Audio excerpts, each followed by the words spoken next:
स्वामी दीपांकर, मैं आपकी बात से और जो ओम जी ने कहा उससे मैं शुरू करती हूं, क्योंकि हरिशंकर जी ने तो शुरुआत में ही कह दिया कि ये लड़ाई सिर्फ ज्ञानवापी तक सीमित नहीं है, मथुरा तक सीमित नहीं है।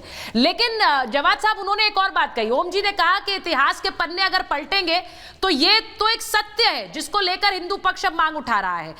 गुलाम नबी आजाद कह रहे हैं, वो इतिहास के पन्ने पलटकर कह रहे हैं कि देखिए, कोई भी यहां हिंदू समाज ही था, सब बाद में आए हैं। उसी बात को आधार बनाकर आज हिंदू पक्ष अपनी बात रख रहा है। गुलाम नबी आजाद मान सकते हैं तो आप क्यों नहीं? नहीं, गुलाम नबी आज़ाद एक पॉलिटिकल आदमी हैं और जब तक वो कांग्रेस में रहे तब तक भारतीय जनता पार्टी उनका जो है खूब विरोध करती रही। आज जब वो निकाल दिए गए तो उसके बाद जो है उनमें नई चेतना आई है। इसके पीछे एक पॉलिटिकल पस मंजर है, उसको थोड़ा सा समझाने दीजिएगा। देखिए, जनसंघ के दौर से बाबरी मस्जिद जो थी वो उनके मैनिफेस्टो में नहीं थी, और आप देखिएगा उठाकर 1989 का पालमपुर का जब रेजोल्यूशन हुआ, जब भारतीय जनता पार्टी को सीटें नहीं मिल रही थी, 2 सीटों तक समझ गई, और 1980 का अगर आप मैनिफेस्टो उठा के देखेंगे तो उसमें भी बाबरी मस्जिद का कोई इशू नहीं था।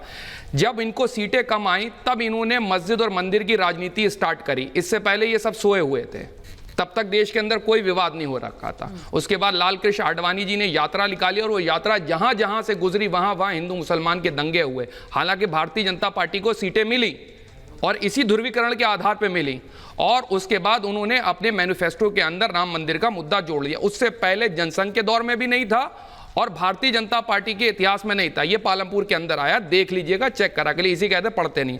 दूसरा क्या है, अब भारतीय जनता पार्टी देख रही है कि काफ़ी वक्त से जिस तरीके से विपक्षी दलों का अलायंस हुआ है, इंडिया का एक अलायंस हुआ है, और जो मौजूदा परिस्थिति हैं, चाहे महंगाई हो गई, बेरोजगारी हो गई और मूलभूत समस्याएं जो हो गई, चाहे चाइना के हो गए, तो अब खेलने को कुछ बता नहीं है, तो रिश्तेदार कंप्लीट करने। अब खेलने को नहीं पता, फिर नए सिरे से नया मुद्दा उठा लो। और 1991 के हमला बोल रहे हैं, वो तो कोई पक्ष है ही नहीं। आज बीजेपी का तो कोई है नहीं, आप हमला बीजेपी में बोल रहे हैं। सब अंदर से पक्ष है, जैसी खुला खेल है, सब पक्ष है। तो फिर आप अंदर से कौन है की बात नहीं, सुन लीजिए, आप अंदर से कौन सी पार्टी है? वो सब पक्ष है, तो फिर आप भी कोई पार्टी होंगे? नहीं, मैं सुन लीजिए, हर किसी का अपना पक्ष होता, आपका भी पक्ष होगा, वो तो मैं अपने वोटिंग राइट से बताऊंगा। दूसरी बात करूं, दूसरी बात सुचारता, 1990 यहां बात कर रही कि आस्थाओं का देश है, ये देश संविधान का देश है महाराज। यहां सभी की आस्थाओं का सम्मान और देश संविधान से चलेगा।